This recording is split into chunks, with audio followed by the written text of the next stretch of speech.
D&D 5e is boring. Do you know how I know this? Because I was told it. so it must be true. Of course, this is subjective.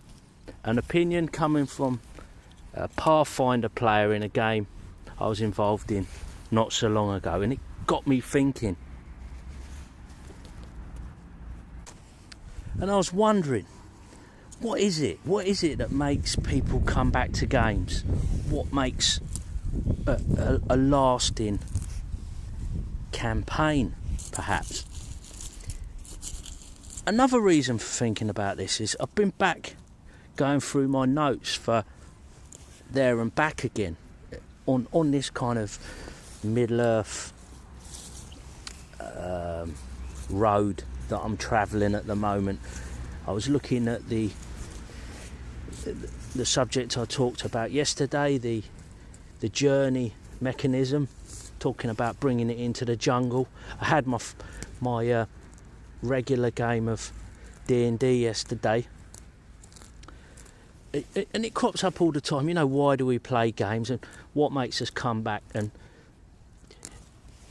another thing, this hobby seems to kind of generate these theories and these things that seem like a bit of a myth to me. They're theories that are largely unsubstantiated at times, like the idea that because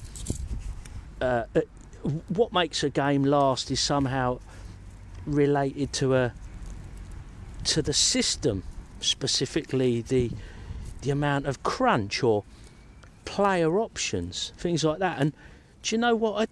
I don't think that's really what brings my players to the table. So I'm trying to speak as I find, and it's not something that gets me to the table. And I feel like it's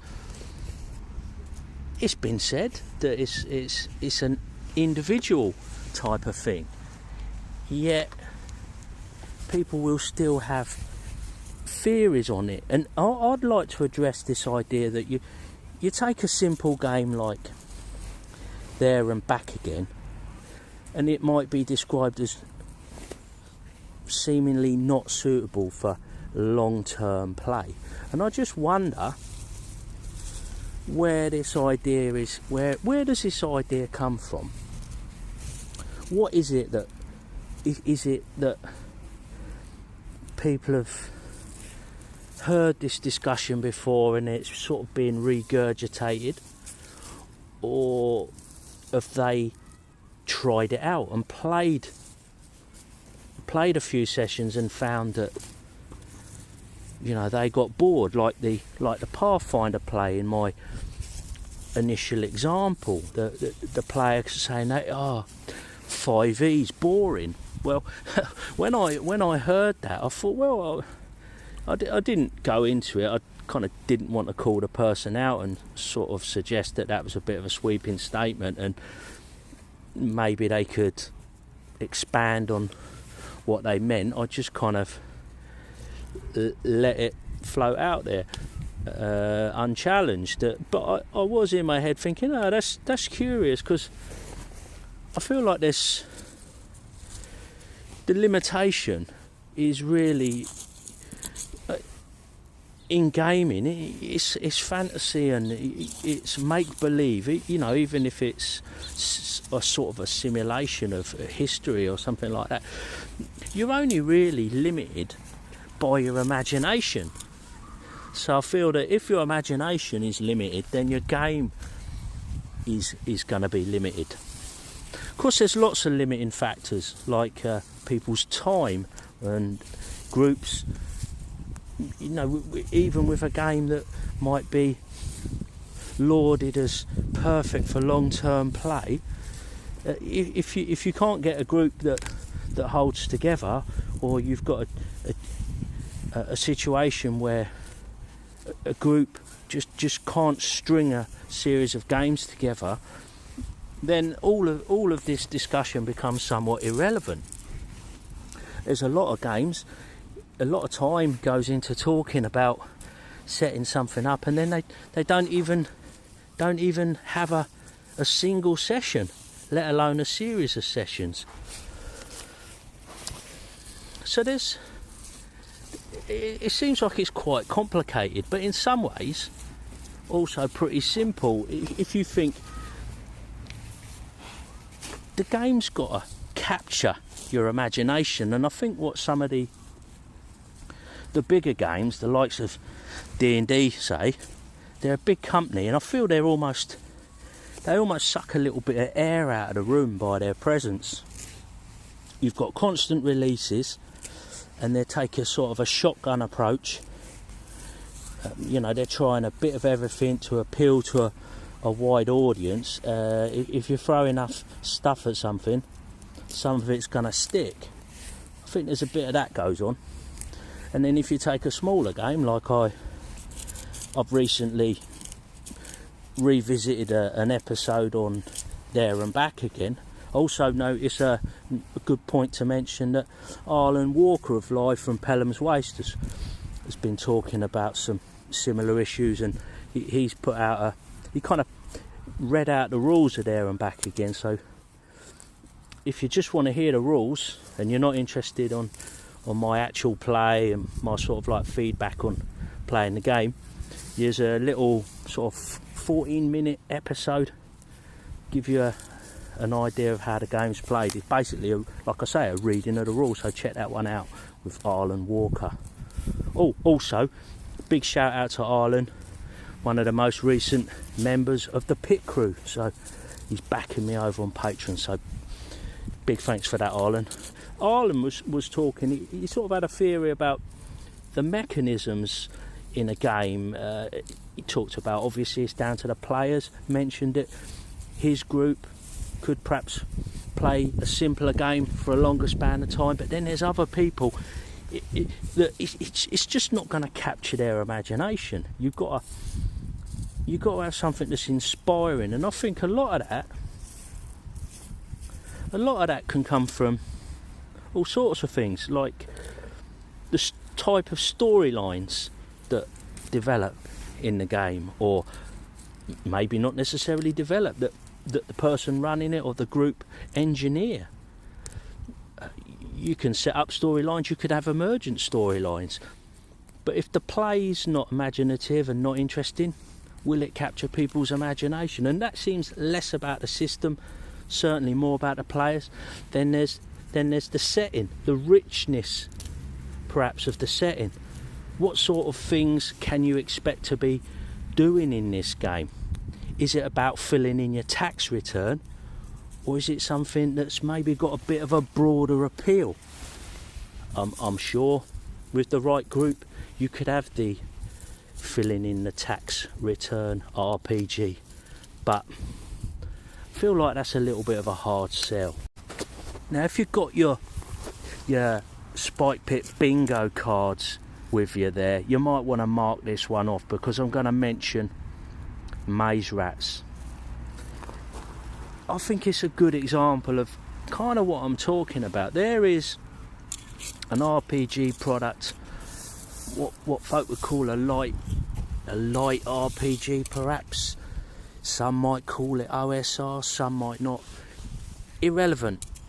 Not really interested in putting it in a box, other than the box that I take with me to my games. It's a kind of what I would class as a DM essential. I've got so much mileage out of it, and what captured my imagination with that, and the reason I keep going back to it, and it ties in with what I was saying about There and Back Again, is I love these D66 tables, and I like making them, and I feel that these simpler games clearly have something that draws me in, and when I think about each one, there's normally like a little aspect of each one that just sort of stands out to me and lodges it in my mind, and that's the hook. For me, one of the major hooks then for maze rats was this D66 table, to the point that whenever I'm sort of playing a game and looking to create or bring my ideas into a game, one of the things that I will reach for is the D66 table. If I'm noodling around, I might draw a map of a dungeon. I might take the lazy GM's method of planning a session as a hook, and I might just mash in a few D66 tables. That's stuck with me. I can take it to other games, and it's not system dependent. And I feel like if you've got this toolkit of things, you could probably, because your imagination is fired by them, you could probably take anything and just keep a game running. The approach that some of the big name brands take, this shotgun approach, I think there's a certain, well, I think it's sensible, because I feel like what they're doing is they're looking to provide loads of stuff, so that if you're the person that doesn't want to come up with stuff, it's there. Because I feel like in a lot of the time, not always the case, but a lot of the time, it's easier to take some things away that you don't like. You can look at them, you can see it, you can think about it and go, do you know what, I don't really like that, and you can take it away. But it's a very different proposition to think that stuff up in the first place and add it in. People are busy. They're looking for maybe they're looking to spend some of their money, and they want to get some value. So if you put a lot of pages in something and just throw out loads of ideas, yeah, I think that's a sensible approach, and it's worked for me. I've got loads of 5e books, most of them sitting unused on the shelf to a certain extent because of the time investment required, and because I really like to, when I'm messing with a book, I like to really squeeze everything out of it. Like I say, nearly 40 sessions into Cholton, I've barely scratched the surface. I can't imagine when I'll get onto another book. I've just like I say, it's caught my imagination, being in the jungle, reading around other things. In fact, I've done a number of episodes talking about my inspiration and what I like about being in the jungle, and it's sort of fired up other people's imaginations, and they've called into the podcast. So it's just I don't know, it's kind of fascinating, but at this point I feel I'm waffling. I think I've said what I've got to say, and perhaps this topic's not about to go away anytime soon. And before I go, I did just want to add, I managed to balls up the title of Ireland's show there. It is, of course, live from Pelham's Wasteland. I always forget the land. It's a bit of a mental block of mine. Also, to be fair to Mr. Connolly, Jason Connolly of Nerds RPG Variety Cast, I did hear him talking about this in relation to Hackmaster. He had an interview on there with a proponent of that system, and an interesting interview it is too, so I urge you to go and give that a listen. I also think Jason was talking to Ireland in a calling, so credit where credit's due. Take care, I'll catch you later.